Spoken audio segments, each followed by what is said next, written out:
उत्कर्ष। जो नक्शे यहाँ दिए गए हैं वे सचमुच हैरान करने वाले हैं। कैसे एक छोटा सा भूभाग धीरे धीरे आसपास के सभी राज्यों को निगल जाता है और पूरा भारतीय उपमहाद्वीप नीले रंग में रंगा हुआ दिखाई देता है। मगध का इतिहास ये समझने के लिए सबसे बेहतरीन केस स्टडी है कि राज्य सत्ता का क्रमिक विकास कैसे होता है। बिल्कुल। देखिए, विचार समाज को जोड़ सकते हैं, लेकिन एक साम्राज्य को जमीन पर खड़ा करने के लिए बहुत ही ठंडे दिमाग से बनाई गई रणनीति की जरूरत होती है। मगध का उत्कर्ष कोई रातों रात हुआ चमत्कार नहीं था। हाँ, ये तो सदियों और कई पीढ़ियों तक चलने वाला एक निरंतर प्रयास था। बिल्कुल। और ये पीढ़ियों का प्रयास उन राजवंशों के क्रम में साफ झलकता है जिन्हें नोट्स में सूचीबद्ध किया गया है। शुरुआत होती है बृहद्रथ वंश से, जिनकी राजधानी गिरिव्रज या राजगृह थी। हाँ, राजगृह। फिर हर्यक वंश आता है, बिंबिसार के नेतृत्व में, राजधानी वही रहती है। इसके बाद कहानी में एक बड़ा ट्विस्ट आता है, शिशुनाग वंश। हाँ। राजा शिशुनाग ने अपनी राजधानी वैशाली से बदलकर पाटलिपुत्र कर ली। ये एक बहुत बड़ा टर्निंग पॉइंट था। हाँ। फिर नंद वंश का दौर आता है, महापद्मनंद के साथ, और अंत में मौर्य वंश, जहां चंद्रगुप्त मौर्य पाटलिपुत्र को एक ऐसे शक्ति केंद्र में बदल देते हैं जिसकी गूंज पूरी दुनिया में सुनाई देती है। एकदम सही कालक्रम है। अब यहाँ जो बात मेरा ध्यान सबसे ज्यादा खींचती है वो राजाओं के नाम नहीं है, बल्कि ये राजधानियों का बार बार शिफ्ट होना है। राजगृह, फिर वैशाली, फिर पाटलिपुत्र। इससे एक महत्वपूर्ण सवाल उठता है कि ऐसा क्यों हो रहा था? वही तो। अगर मैं इसे आज के कॉर्पोरेट जगत के चश्मे से देखूं, तो ये किसी बहुत ही आक्रामक मल्टीनेशनल कंपनी की रणनीति की तरह लगता है। अच्छा, मल्टीनेशनल कंपनी। हाँ, जैसे कोई टेक स्टार्टअप अपनी शुरुआत एक छोटे शहर या किसी शांत गैराज में करता है। वहां उसे छिपकर अपना प्रोडक्ट बनाने का मौका मिलता है, लेकिन जब उसे एक ग्लोबल कंपनी बनना होता है तो वो अपना हेडक्वार्टर किसी बड़े आर्थिक केंद्र जैसे सिलिकॉन वैली या वॉल स्ट्रीट में शिफ्ट कर लेता है, ताकि बेहतर लॉजिस्टिक्स और संसाधन मिल सकें। बिल्कुल। मुझे लगता है मगध के ये राजवंश भी ठीक यही कर रहे थे। अपनी ताकत और पहुंच बढ़ाने के लिए राजधानियां शिफ्ट कर रहे थे। आपकी ये कॉर्पोरेट वाली एनालॉजी मगध की स्थिति को बहुत स्पष्ट रूप से समझाती है, लेकिन यहाँ हमें इस लॉजिस्टिक्स वाले हिस्से को थोड़ा और गहराई से समझना होगा। हाँ, बताइए। आपने जो सवाल उठाया कि राजधानियां क्यों बदल रही थीं, उसका जवाब उनके भूगोल में छिपा है। शुरुआती दौर में जब मगध केवल एक छोटा राज्य था और अपने दुश्मनों से घिरा हुआ था, तब राजगृह उनकी राजधानी थी। और राजगृह की खासियत क्या थी? राजगृह 5 पहाड़ियों से घिरी हुई एक जगह है। ये एक तरह का प्राकृतिक किला है, आपके स्टार्टअप के गराज की तरह, जो आपको बाहरी दुनिया के हमलों से बचाता है। वहां आप सुरक्षित रहकर अपनी सैन्य ताकत बढ़ा सकते हैं। समझ गया। लेकिन जब हर्यक वंश और शिशुनाग वंश के बाद मगध ने एक आक्रामक रुख अपनाया और उसे पूरे भारत पर कब्जा करना था, तो पहाड़ियां अब सुरक्षा नहीं बल्कि रुकावट बन गई थीं। रुकावट? कैसे? पहाड़ियों से आप एक विशाल सेना या बड़े पैमाने पर व्यापार को आसानी से संचालित नहीं कर सकते। ओहो, तो मतलब जब आप डिफेंस मोड में होते हैं तो आपको पहाड़ चाहिए, लेकिन जब आप एक्सपेंशन या आक्रमण मोड में आते हैं तो आपको हाईवे चाहिए होते हैं। बिल्कुल सही पकड़े आप। और उस समय के हाईवे क्या थे? नदियां। हाँ, नदियां। इसीलिए उन्होंने अपनी राजधानी को पाटलिपुत्र यानी आज के पटना में शिफ्ट किया। पाटलिपुत्र गंगा, सोन और गंडक नदियों के संगम पर स्थित था। यह उस दौर का सबसे बड़ा लॉजिस्टिक्स हब था। क्या बात है। एक बार जब आप इस जल मार्ग पर नियंत्रण कर लेते हैं, तो आप अपनी सेनाओं को तेजी से कहीं भी भेज सकते हैं। आप पूरे उत्तर भारत के व्यापार पर कर लगा सकते हैं और आपका संचार नेटवर्क सबसे तेज हो जाता है। मतलब ये एक विशुद्ध मास्टर स्ट्रोक था। हाँ, मौर्य वंश के चंद्रगुप्त मौर्य ने केवल अपनी तलवार या हाथियों की सेना के दम पर उत्तर पश्चिम में तक्षशिला से लेकर पूर्व में बंगाल की खाड़ी तक का वो विशाल नीला नक्शा नहीं बनाया था। वो उस भौगोलिक हेडक्वार्टर की ताकत थी। एकदम सटीक, जिसे पीढ़ियों की सोची समझी रणनीति के बाद हासिल किया गया था। मगध की कहानी इस बात का प्रमाण है कि सत्ता केवल ताकत से नहीं बल्कि भूगोल के बुद्धिमानी भरे इस्तेमाल से भी स्थापित की जाती है। ये सचमुच एक अद्भुत यात्रा है। अगर हम इस पूरी चर्चा को समेटे तो डॉक्टर आशुतोष के इन ऐतिहासिक नोट्स ने हमें सत्ता और प्रभाव को देखने की 3 बिल्कुल अलग-अलग चश्मे दिए हैं। बिल्कुल। हमने देखा कि कैसे नाज़रेत के एक बढ़ई की शिक्षाएं जो 3 दशकों तक एक स्टेल्थ मोड में आकार ले रही थीं, अंततः रोमन साम्राज्य की क्रूरता को मात देती हैं और गौथिक वास्तुकला के रूप में दुनिया के सामने खड़ी होती हैं। फिर हमने ज़रथुष्ट्र के पारसी धर्म के माध्यम से समझा कि सबसे स्थायी साम्राज्य पत्थर या जमीन के नहीं बल्कि इंसान के अपने चरित्र के होते हैं। सद्विचार, सद्वचन, सत्कार्य की एक अभेद्य मनोवैज्ञानिक दीवार। सही कहा। और अंत में हमने मगध के राजाओं की विशुद्ध राजनीतिक और भौगोलिक मास्टर क्लास को देखा, जहां राजगृह की पहाड़ियों के सुरक्षित गराज से निकलकर पाटलिपुत्र के नदियों वाले ग्लोबल हेडक्वार्टर तक का सफर तय किया गया।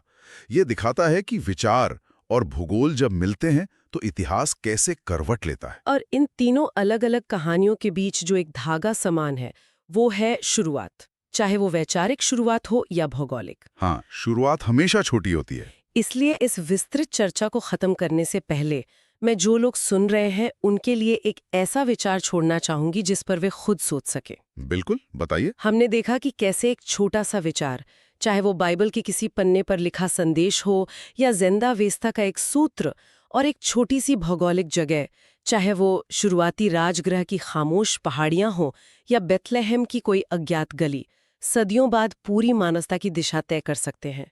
इतिहास हमेशा ऐसे ही काम करता है। वो भविष्य के सबसे बड़े बदलावों को आज के किसी सबसे शांत और अनदेखे कोने में छिपा कर रखता है। ये बहुत ही गहरी बात है।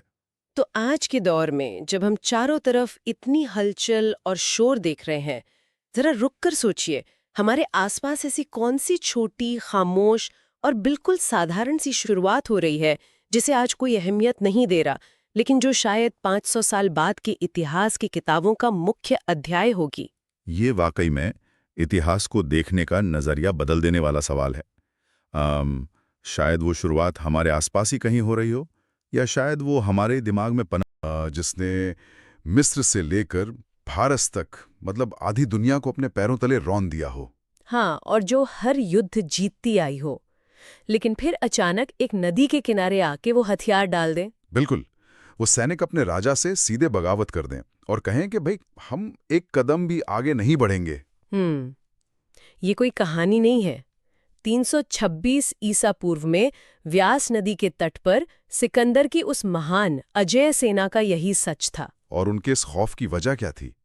नदी के उस पार मौजूद एक विशाल साम्राज्य, मतलब उसी सिर्फ अफवाहों ने ही यूनानियों के पसीने छुड़ा दिए थे। और वो साम्राज्य था मगध, एक ऐसा राज्य जिसने खुद को एक छोटे से इलाके से बढ़ाकर पूरे भारतीय उपमहाद्वीप की सबसे बड़ी ताकत बना लिया था। तो आज की हमारी इस विस्तृत चर्चा का विषय यही है।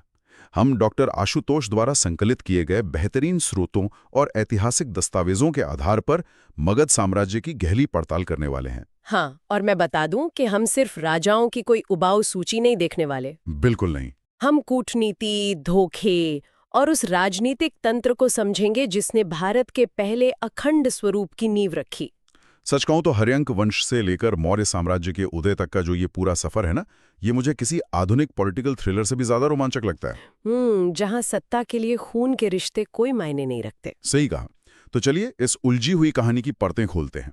इस साम्राज्य की पहली ईंट रखी थी हर्यंक वंश के संस्थापक बिंबिसार ने 544 ईसा पूर्व में, और उसने राजगृह को अपनी राजधानी बनाया। पर देखे, बिंबिसार का सत्ता में आना सिर्फ एक राज्याभिषेक नहीं था। तो क्या था? वो मगध के विस्तारवादी नीति का बिल्कुल पहला चरण था। उसने शुरुआत की अंग राज्य पर हमला करके, उसे हराया और मगध में मिला लिया।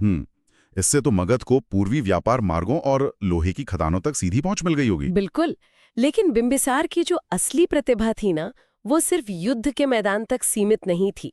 उसकी कूटनीति का सबसे धारदार हथियार था उसकी शादियां। अरे हाँ, डॉक्टर आशुतोष के स्रोतों में इसका बहुत विस्तार से जिक्र है। उसने कौशल नरेश प्रसेनजित की बहन महाकौशला से शादी की, फिर वैशाली के चेटक की पुत्री चलना और मद्र देश की राजकुमारी क्षेमा से भी विवाह किया। मतलब ये कोई आम शादियां तो थी नहीं। बिल्कुल नहीं, ये बहुत सोची समझी रणनीतियां थीं। महाकौशला से विवाह के बाद उसे काशी का एक हिस्सा दहेज में मिल गया, जो उस समय राजस्व का मतलब टैक्स का एक बहुत बड़ा केंद्र था। सही कहा। और क्षेमा से विवाह ने उसकी उत्तर पश्चिमी सीमाओं को सुरक्षित कर दिया। अगर हम इसे आज के नजरिए से देखें तो बिंबिसार ने मगध के चारों ओर कूटनीतिक गठबंधनों का एक रिंग ऑफ फायर तैयार कर लिया था। क्या बात है, मतलब कोई भी पड़ोसी राज्य मगध पर हमला करने से पहले 10 बार सोच तो। हाँ, क्योंकि मगध से टकराने का मतलब था एक साथ कई और राज्यों से दुश्मनी मोल लेना। और यहीं पर डॉक्टर आशुतोष के नोट्स में उनका वो मेडिकल डिप्लोमेसी वाला दाव भी बहुत दिलचस्प लगता। अरे वो तो कमाल की कूटनीति थी। बिंबिसार असल में बौद्ध धर्म के अनुयायी थे, तो उन्होंने अपने सबसे खास राजवैद्य यानी शाही डॉक्टर जीवक को महात्मा बुद्ध की सेवा में भेजा था। हाँ, लेकिन बात तब और गहरी हो जाती है जब अवंती के राजा प्रद्योत बीमार पड़ते हैं, तो बिंबिसार उसी जीवक को उनके इलाज के लिए भेज देते हैं। और यहाँ श्रोताओं को ये समझना बहुत जरूरी है कि अवंती उस समय मगध का सबसे बड़ा और खतरनाक प्रतिद्वंद्वी था। तो मैं यही सोच रहा था कि क्या ये सिर्फ एक सॉफ्ट पावर दिखाने का तरीका था? मतलब दुश्मन देश में अपना डॉक्टर भेज दो ताकि वहां का राजा आपका एहसानमंद हो जाए। मुझे लगता है सिर्फ एहसानमंद बनाना इसका मकसद नहीं था। तो फिर क्या था? देखिए, किसी दूसरे राज्य के दरबार में, वो भी राजा के बिल्कुल करीब, अपना सबसे भरोसेमंद व्यक्ति बैठाना, ये खुफिया जानकारी जुटाने का एक बहुत बड़ा जरिया था। अरे बाप रे, जासूसी नीति और राजा प्रद्योत की सेहत की पल पल की खबर मिल सकती थी। तो ये कूटनीति और जासूसी का एक बेहतरीन कॉम्बिनेशन था। ये तो वाकई बहुत गहरी चाल थी, है ना? लेकिन यहाँ मुझे एक बड़ा अंतर्विरोध नजर आता है। अगर बिंबिसार इतने ही दूरदर्शी थे, बाहरी दुश्मनों को इतने शानदार तरीके से बांध कर रखा था, तो इस वंश को इतिहास में पितृहंता वंश क्यों कहा जाता है? पितृहंता मतलब पिता की हत्या करने वालों का वंश। हाँ, जो राजा बाहरी मोर्चे पर इतना सफल था, वो अपने ही घर में अपने ही बेटे के हाथों कैसे मारा गया? क्योंकि जो सत्ता की महत्वाकांक्षा बिंबिसार ने मगध की सीमाओं के लिए बोई थी ना, वही महत्वाकांक्षा उसके अपने महल की दीवारों के भीतर भी पनप रही थी। 493 ईसापुर में बिंबिसार के अपने पुत्र अजातशत्रु ने, जिसे कुशीब भी कहा जाता था, उसने अपने ही पिता की हत्या कर दी और गद्दी हथिया ली। मतलब एक बेटे का अपने पिता को मारकर गद्दी पर बैठना, ये दृश्य ही कितना खौफनाक है। और ये इस बात का बहुत बड़ा प्रमाण है कि जब पूर्ण सत्ता पाने की बात आती है तो पारिवारिक रिश्ते अक्सर एक बाधा बनकर रह जाते हैं। लेकिन इसके ठीक बाद जो होता है वो और भी ज्यादा चौंकाने वाला है। क्या मतलब एक तरफ अजातशत्रु के हाथ अपने पिता के खून से सने हैं, और दूसरी तरफ वो अचानक जैन और फिर बौद्ध धर्म का संरक्षण करने लगता है। हाँ, ये बहुत बड़ा विरोधाभास है। उसी के शासनकाल में राजगृह में प्रथम बौद्ध संगीति का आयोजन होता है, वो भी महाकश्यप के नेतृत्व में।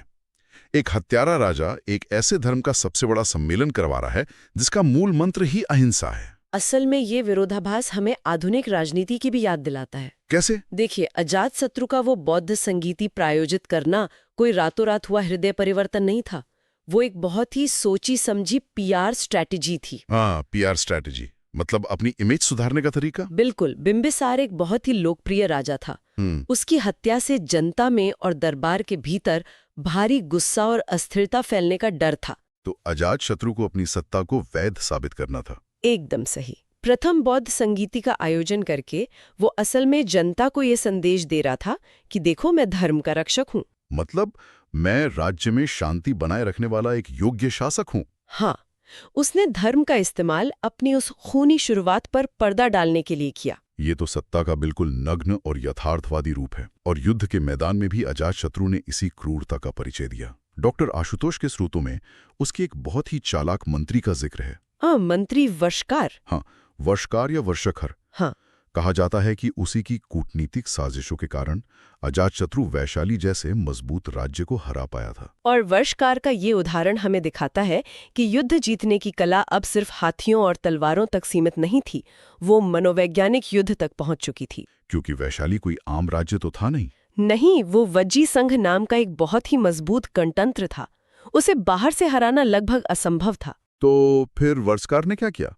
क्या उसने कोई गुप्त रास्ता खोजा या सेना में सेंध लगाई? उसने उनके दिमाग में सेंध लगाई। अजातशत्रु ने एक पूरा नाटक रचा। नाटक? हाँ, उसने भरे दरबार में वर्षकार को अपमानित किया और मगध से निकाल दिया। अरे वाह! और फिर वर्षकार ने वैशाली में जाकर शरण ले ली। वहां वो कई सालों तक रहा, उनका विश्वास जीता। और फिर धीरे धीरे उनके नेताओं के बीच अफवाहें फैलानी शुरू कर दी। बिल्कुल। जब वज्जी संघ अंदर से पूरी तरह टूट गया और उनकी एकता खत्म हो गई, तब अजातशत्रु ने हमला किया और उन्हें आसानी से हरा दिया। मतलब बिना लड़े दुश्मन को अंदर से खोखला कर देना? ये तो चाणक्य से भी पहले का चाणक्य नीति वाला प्रयोग लगता है। बिल्कुल, लेकिन अजातशत्रु का अंत भी वैसा ही हुआ जैसी उसने शुरुआत की थी। हाँ, 461 ईसा पूर्व में उसके अपने बेटे उदयन ने उसकी हत्या कर दी। मानो सत्ता हासिल करने का यही इकलौता नियम बन गया था। जो बोगे वही काटोगे। सच में। उदयन जो जैन धर्म का अनुयायी था, उसके शासनकाल की सबसे बड़ी घटना थी पाटलीग्राम, यानी आज के पाटलिपुत्र या पटना शहर की स्थापना। और उदयन द्वारा पाटलिपुत्र की स्थापना कोई मामूली बात नहीं थी। कैसे? राजगृह तो पहाड़ियों से घिरा हुआ एक सुरक्षित किला था ना? सुरक्षित था, लेकिन साम्राज्य इतनी तेजी से फैल रहा था कि राजगृह अब काफी नहीं था। पाटलिपुत्र गंगा और सोन नदियों के एकदम संगम पर बसा था। हाँ, तो ये सिर्फ एक नया शहर नहीं था, बल्कि एक रणनीतिक केंद्र था। आप इसे प्राचीन भारत का सबसे बड़ा टोल बूथ और एक वाटर फोर्ट्रेस कह सकते हैं। जल दुर्ग। जल दुर्ग मतलब जो पाटलिपुत्र पर नियंत्रण रखेगा वो पूरे उत्तर भारत के नदी व्यापार को कंट्रोल करेगा। बिल्कुल। यहाँ से सेना को नावों के जरिए किसी भी दिशा में बहुत तेजी से भेजा जा सकता था। लेकिन पाटलिपुत्र बनने के बावजूद उनकी राजनीतिक अस्थिरता खत्म नहीं हुई। नाग दशक, जो इस वंश का अंतिम शासक था, उसी के एक मंत्री शिशुनाग ने बगावत कर दी और नाग वंश की नींव रखी। हाँ, और यहाँ से राजधानियों का एक बहुत ही अजीब खेल शुरू होता है। शिशुनाग ने राजधानी पाटलिपुत्र से हटाकर वैशाली कर दी। लेकिन फिर उसी के वंशज कालाशोक ने राजधानी वापस पाटलिपुत्र कर दी, जहां उसने द्वितीय बौद्ध संगीति भी करवाई थी। मुझे समझ नहीं आता कि ये राजधानियों का म्यूजिकल चेयर क्यों खेल रहे थे। देखने में ये म्यूजिकल चेयर लगता है, लेकिन ये साम्राज्य पर अपनी पकड़ बनाए रखने के लिए शतरंज की एक बहुत ही हताश चाल थी। मतलब मजबूरी थी। हाँ, शिशुनाग को उस इलाके में विद्रोह का सामना करना पड़ रहा था जो कभी अवंती और वज्जी का हिस्सा हुआ करते थे। अच्छा। तो वैशाली को राजधानी बनाने का सीधा मतलब था उस विद्रोही इलाके के ठीक बीचों बीच अपनी सैन्य ताकत को खड़ा करना, ताकि वहां कंट्रोल रखा जा सके। तो ये प्रशासनिक नियंत्रण की मजबूरी थी। बिल्कुल। और जब कालाशोक के समय में स्थिति थोड़ी स्थिर हुई तो उन्हें तुरंत समझ आ गया कि वैशाली से वो व्यापारिक टैक्स नहीं वसूला जा सकता जो पाटलिपुत्र की नदियों से आता है। तो पैसे के लिए वापस पाटलिपुत्र आना पड़ा। अर्थव्यवस्था को रफ्तार देने के लिए ये उनके रणनीतिक संतुलन बनाने की जद्दोजहद थी। और कालाशोक के बाद अंतिम शासक आया नंदीवर्धन, जिसके बाद मगध पर एक ऐसे वंश का साया पड़ा जिसने धन और सेना के मामले में पुरानी सारी सीमाएं ही तोड़ दी। अब नंद वंश की बात कर रहे हैं। बिल्कुल। महापद्मनंद ने इसकी स्थापना की, लेकिन जिस राजा का जिक्र बार बार आता है वो है इस वंश का आखिरी शासक, घनानंद। घनानंद। डॉक्टर आशुतोष के नोट्स बताते हैं कि पाली ग्रंथों में उसे उग्रसेन कहा गया है, मतलब एक भयंकर सेना का मालिक। और पुराणों में उसे एक छत्र या एकराट की उपाधि दी गई है। एकराट मतलब इकलौता सम्राट। और ये उपाधि कोई हवाई नहीं थी। एकराट का मतलब था कि उसने अपने समय के बाकी सभी क्षत्रिय राजाओं को खत्म कर दिया था। पूरी तरह से एकाधिकार। हाँ, नंदवंश ने पूरे गंगा के मैदान में टैक्स वसूलने का इतना कठोर और सिस्टमैटिक तंत्र खड़ा कर दिया था कि राज्य का खजाना सच में सोने से भर गया था। और उसी पैसे से उन्होंने वो विशाल सेना बनाई। बिल्कुल, लाखों पैदल सैनिक और हजारों युद्धक हाथी। और घनानंद की यही सेना और उसका खौफ हमें वापस उस बिंदु पर ले जाता है जहां से हमने इस चर्चा की शुरुआत की थी, सिकंदर का तूफान। सिकंदर महान। 356 ईसा पूर्व में मैसेडोनिया में जन्म लेने वाला सिकंदर, वो महान दार्शनिक अरस्तु का छात्र था। मतलब मुझे तो ये बहुत बड़ी विडंबना लगती है कि अरस्तु जैसे विचारक का छात्र दुनिया भर में खून बहाने निकल पड़ा। देखिए, अरस्तु ने सिकंदर को कोई शांति का पाठ नहीं पढ़ाया था। नहीं, उन्होंने उसे दुनिया के भूगोल, राजनीति और रणनीति का वो ज्ञान दिया जिसने सिकंदर की महत्वाकांक्षा को असीमित कर दिया था। और फिर 326 ईसा पूर्व में जब वो भारत की दहलीज पर पहुंचा, तब यहाँ एकराट घनानंद का ही शासन था। और जब यूनानी सेना भारत में घुसी तो उन्हें एक ऐसे युद्ध तंत्र का सामना करना पड़ा जिसके बारे में उन्होंने बस डरावनी कहानियां सुनी थीं। वो हाइडेस्पीस का युद्ध, जिसे हम झेलम या वितस्ता का युद्ध भी कहते हैं, पंजाब के राजा पोरस और सिकंदर के बीच वो भयानक टकराव। हाँ, जहां सिकंदर को भी पोरस की बहादुरी का सम्मान करना पड़ा था। इस अभियान में यूनानी सेना का थल सेनापति सेल्यूकस निकेटर था और जल सेनापति न्यारकस था। लेकिन सिकंदर को सबसे बड़ा झटका उसी युद्ध के मैदान में लगा होगा, है ना? बिल्कुल लगा था। यूनानी सेना अपनी फैलांक्स रणनीति के लिए मशहूर थी। फैलेंक्स मतलब लंबे भालों के साथ एक अभेद्य दीवार बनाकर चलना। हाँ, लेकिन पोरस ने उनके सामने युद्धक हाथियों को उतार दिया। यूनानी घोड़ों ने अपनी जिंदगी में कभी इतने विशाल जानवर नहीं देखे थे। तो घोड़े घबरा गए होंगे। वो बिल्कुल बेकाबू हो गए और उन हाथियों ने यूनानी सेना की उस मशहूर दीवार को किसी खिलौने की तरह रौंद दिया। बाप रे। हालांकि सिकंदर अपनी चतुर रणनीति से वो युद्ध जीत तो गया, लेकिन इस एक लड़ाई ने यूनानी सैनिकों की आत्मा को अंदर तक झकझोर दिया था।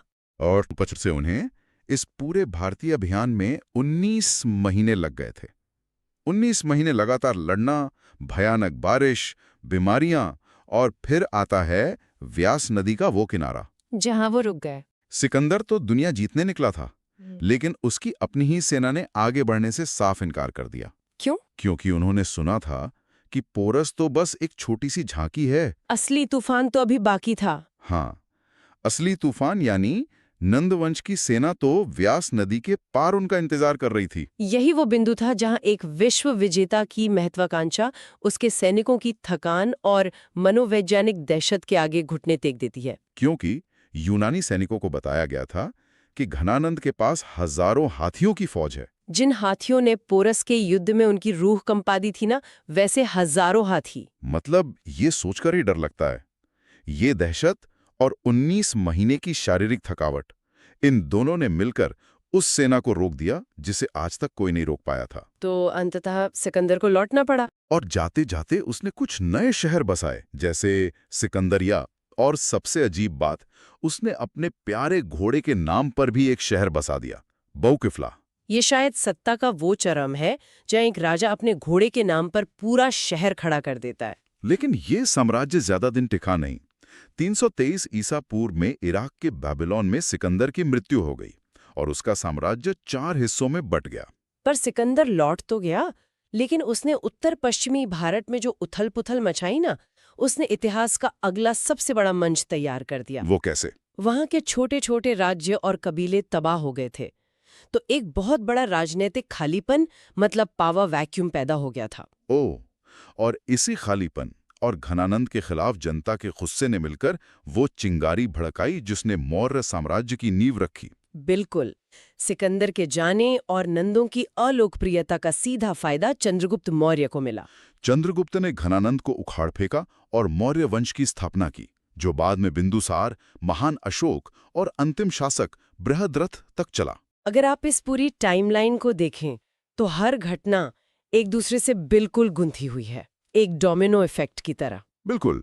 बिंबिसार की रणनीतियों ने मगध को एक आधार दिया, फिर अजातशत्रु और वर्षकार ने अपनी कूटनीति और जासूसी से उसे बढ़ाया, और नंदों ने एक ऐसा मजबूत आर्थिक और सैन्य ढांचा खड़ा किया जिससे सिकंदर की सेना भी खौफ खा गई। और अंत में सिकंदर के आक्रमण ने वो शून्यता पैदा की जहां चंद्रगुप्त मौर्य और चाणक्य ने भारत के पहले सबसे विशाल और अखंड साम्राज्य का निर्माण किया। तो आज हमने देखा कि कैसे राजधानियों का बदलना कोई खेल नहीं, बल्कि व्यापार पर कब्जा करने की होड़ थी।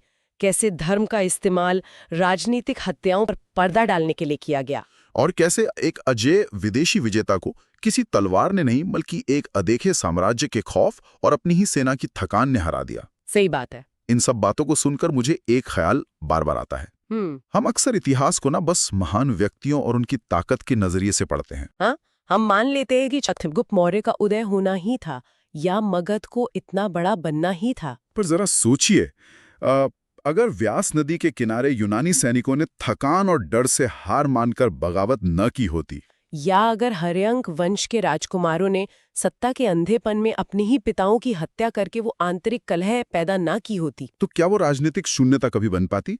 क्या चाणक्य और चंद्रगुप्त को कभी वो मौका मिल पाता जो उन्हें मिला? सोचने वाली बात है। ऐसा लगता है जैसे इतिहास के सबसे महान अध्यायों की नींव अक्सर इंसानी थकान, लालच और अपनों के ही धोखे की राख पर रखी जाती है। इतिहास सिर्फ वो नहीं जो जीता गया, बल्कि वो भी है जो मानवीय कमजोरियों के कारण हार गया। बिल्कुल। खैर, आज की हमारी इस गहरी पड़ताल को हम इसी बिंदु पर रोकते हैं। एक नए ऐतिहासिक रहस्य और उसकी छिपी हुई परतों के साथ फिर होगी मुलाकात। हाँ, जरा कल्पना कीजिए, नाजरत